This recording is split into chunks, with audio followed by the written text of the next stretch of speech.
Hi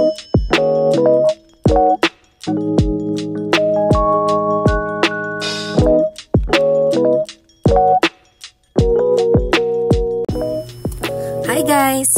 At sa wakas makakapag-post na din ako ng video namin.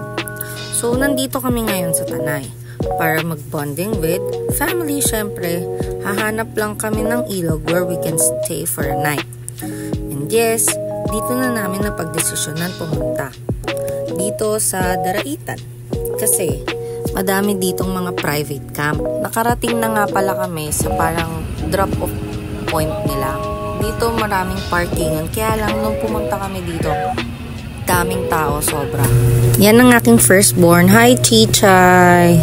Tapos yan, dito, pag baba mo, sasakay kayo ng balsa para makatawid kayo dun sa kabilang side.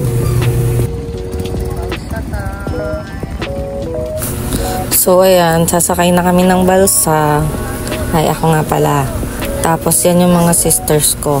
Si Ashley. Hi, Ash. Say hi.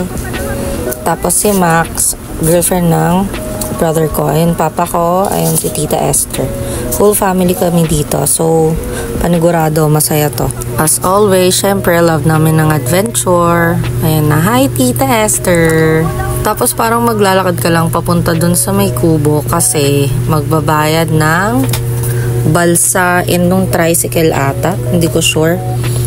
Tapos, magbabayad din nung environmental fee dito. Hindi ko maalala kung magkano kasi si Tita Esther yung nagbayad. Tapos yan, nag-tricycle kasi pupunta na kami doon sa camp. Kaya lang yung first camp na napuntahan namin, medyo palpak. So, buti na lang nakita namin tong Camp LGBT. So, I'll give you a quick tour. Ito yung pinaka-area niya. Bale, etong lahat to, sa amin to. Tapos yan, may bonfire. Tapos ito yung tent. Malaki yung tent. Ang dami namin nagkasya. Pero nagpa-plan kami na maglagay pa ng other tents para syempre may makatulog din. Tapos ito na. View ng ilog to. Riverfront talaga. Yung first camp kasi na napuntahan namin, hindi siya riverfront. Maglalakad ka pa. So naghanap talaga kami ng riverfront para na rin hindi mahirapan yung mga bata. In case gusto na nilang mag-swimming, kita pa namin sila. So, ayan na, nakapag-set up na kami ng tent, ng canopy, tapos, syempre, magluluto na para makakain na kasi anong oras na talaga nito eh.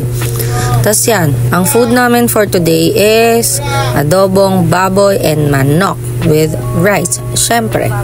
At ito naman ang food ni Andeng, syempre, hindi siya pwede sa adobo.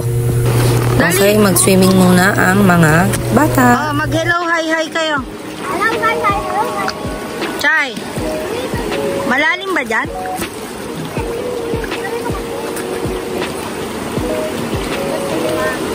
Chay! Anong ginagawa niyo daw? Ito. Ano po galaw? Papunta na kayo doon, oh!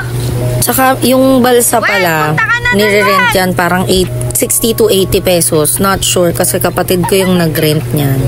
O, tignan nyo naman ang ganda ng place. Ganito talaga yung mga lugar na gusto ko. Malawak, tahimik, tas ang maririnig mo lang yung agos ng tubig. Wala lang, for me kasi it's relaxing. Tas ayan na, bumaba na yung aking mga kapatid. Kasi pupunta sila doon sa rapid. Medyo malakas kasi yung current, so pwede sila yung parang boat rafting. Hindi ko sure kung anong tawag doon eh. Pero sulit, super sulit. Kasi pwede ka mag-rent eh. 350 per head, tapos makakapag rafting. Ayan o, ganyan o. Grabe ang tapang ni Andeng, di ba? Siya lang mag-isa. Iniiyakan niya talaga yan kasi gustong-gusto niya i-try. May malalim na part, tas may mababang part. Nakasalbabida naman, so safe naman. Tsaka may nakaabang naman kami doon na tao. Para if ever, may mag-aano doon sa mga kasama namin. Ito nga pala yung bunso namin. Hi, Luna! Hi, Luna, ganda! Hi, ate! Ayan na ang reyna ng mga kabaklaan. Say hi to my sister, Selwyn Kurt Mendoza. Hindi ka kinabahan? Tapang? Grabe si Andeng, matapang talaga. Gusto niya yung mga extreme, tsaka yung adventure talaga. So, ayan, nandito kami sa ilog right now. Kasi inom kami ni Bianca. Pero syempre, drink moderately. Syempre, nasa ilog tayo. Tsaka, ang mga basura, wag iiwan sa ilog. Tignan nyo naman, super enjoy sila. Unlimited yan sa amin, ha. At inabot na nga kami ng gabi. So, magdi-dinner na kami. Si Bibol, gumagawa siya ng liempo. At yung tuna ni Andeng, yung ulam. Inihaw na tuna panga. Sarap tumambay dito. In fairness, hindi siya mainit.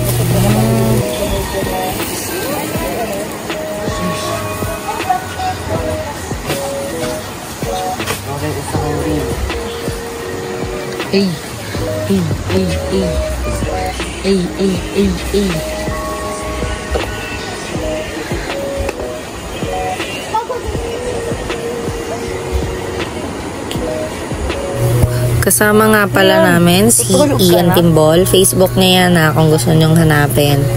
Brother yan ni Bibol. Ayan na. Nag-bonfire din kami pero saglit lang. Kasi yan yung food namin. Liempo. Inihaw na liempo. Sarap. Siyempre hindi mawawala ang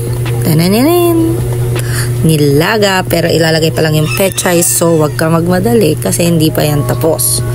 Okay, tapos na pala. Kaya kakain na kami. Yan na, dinner time. Nga pala, walang internet sa camp. Pero yung katabing resort, katabing camp, may piso wifi. So dinadayo pa talaga namin para magkaroon kami ng internet. Ang hirap ng walang internet, promise. Pero okay na din. Para kahit papano, tahimik ang buhay. Good morning everyone. Eto na, umaga na. At gising na kaming lahat. So, ang inaayos nila papa is for fishing ata. Not sure. Pero, ang gagawin namin today, syempre, ano pa nga ba? Mag-swimming sa ilog. Pero puntahan muna natin si Bibol. Ano kayang ginagawa niya? Nagpe-prepare na siya ng food. Thank you, man. Teka, ano bang niluluto niya? Oh, nag-breakfast na. Hi, Vince and Max. Ayan pala yung brother ko. Say hi, everyone. Medyo mahaba pala tong video ko.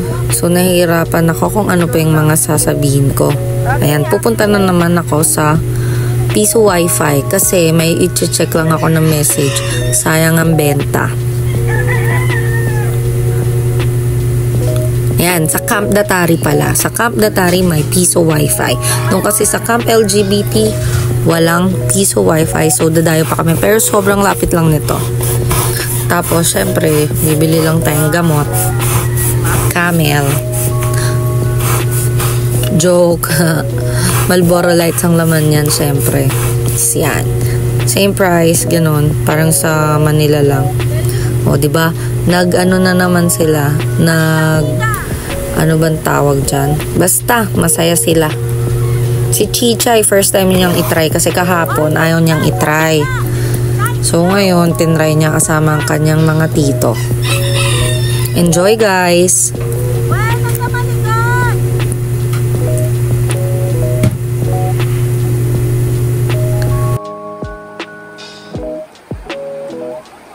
Ayun o, nakaabang si Papa at saka si Ian.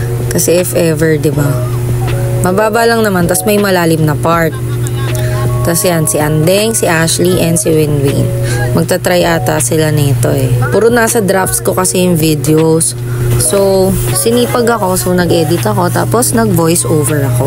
Regarding pala dun sa rent namin, nakuha lang namin siya ng mababa. Pero ang regular price niya is 4,500 a night, good for 16 packs na. And kung ano yung nakita nyo sa loob ng camp, may CR, may table, may lutuan, may tent, may pang bonfire, tas may tindahan din naman siya sa labas. So, yung mga kailangan namin na kulang, doon na kami bumibili. Mabait din yung caretaker dito. Mabait si kuya. Sakto nakita namin siya, papunta kami ni Kate, naghahanap kami ng resort, naghahanap kami ng camp, nagte-tricycle si kuya, nagtanong kami. Tas sakto sabi niya, ay, meron akong hinahawakang camp. O, tignan nyo kung gusto nyo. Sakto camp LGBT. Eh, yung Camp LGBT kasi, matagal ko na siyang nakikita sa Facebook. Meron silang different kinds of camp sa Camp LGBT. Meron parang whole house, merong tent, and meron yung parang mga TP house. Pwede ata dun yung mga solo riders or kahit 2 packs. Tapos, naka-TP house kayo na may tent sa loob. So, ayun. Ganun lang naman. Madali lang din siya puntahan. Kasi nga, parang tourist attraction na din siya sa Tanay. Basta mag-ask lang kayo ng mga locals. Very accommodating talaga yung mga taga-Tanay, promise. Sa sobrang daming camp dito, halos magkakatabi na talaga sila. So, talagang hindi kayo mahihirapan maghanap. Ayan nga pala yung lola ko. Ang mama ni Papa.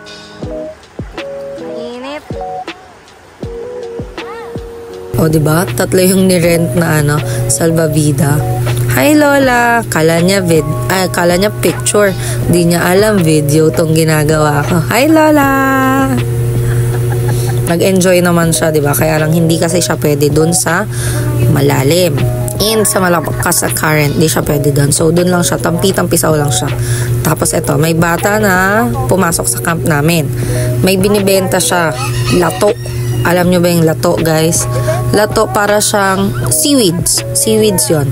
Tapos binibenta niya kay B-Ball. Pero parang nasa 100 lang niya binibenta. Tapos madami na. Kaya lang wala nang barya si B-Ball. So, ayan, tinanggap na lang nung bata yung amount kahit magkano. Tapos ayan sila, oh. I think dalawa sila dyan that time, eh. Mga bata na dito rin nakatira sa Daraitan. Tingnan nyo ang babata pa nila. Pero they know how to make money. They know how to sell things. Kaya sa mga kabataan dyan, magpasalamat kayo kung anong meron kayo ngayon. At kung meron kayong gusto man sa mga buhay nyo, diskartehan nyo. Pero syempre, wag puro diskarte. Mas maganda pa rin yung may natapos ka ng pag-aaral. With matching diskarte, you'll be successful. I swear. Syempre, always ask the Lord for guidance and wisdom para magabayan kayo in life. Kasi yan na si Winter. Si Winter ang aso ni Ashley. Pinaliguan namin sa ilog. Lamig na lamig siya. Si Bibal ayaw itry yung yung rapid eh. Sayang naman. Takot siya.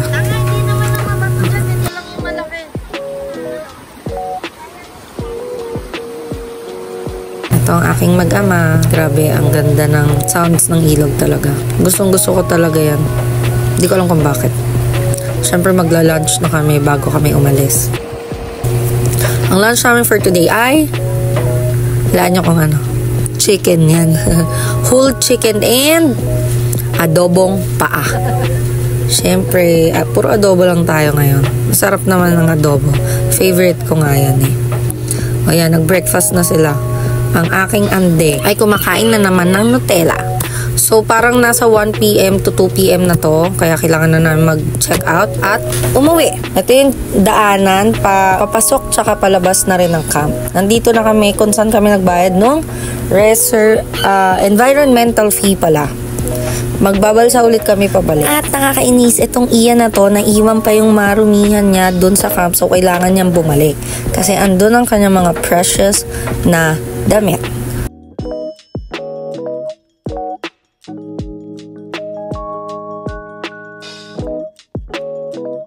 So, ayan, nakalabas na kami. Papunta na kaming Cuyambay. Hindi ko lang alam kung anong gagawin namin dito sa Cuyambay, pero feeling ko magbababa lang kami ng gamit. Tapos, diretso uwi na kami. May area nga pala kami sa Cuyambay kung saan pwede magstay, saan pwede matulog, at eto na siya. Dito siya. So, magbababa siguro ng gamit sila Papa dyan. Pero, di ko alam kung magtatagal kami dito. Tignan nyo naman yung gamit nila sa likod. Wala na silang nakikita sa salamin nila dyan. Pero, magaling sila mag-drive. Basta always pray for safety and syempre takbong pogi lang. Ito nga ba yung kapatid ko?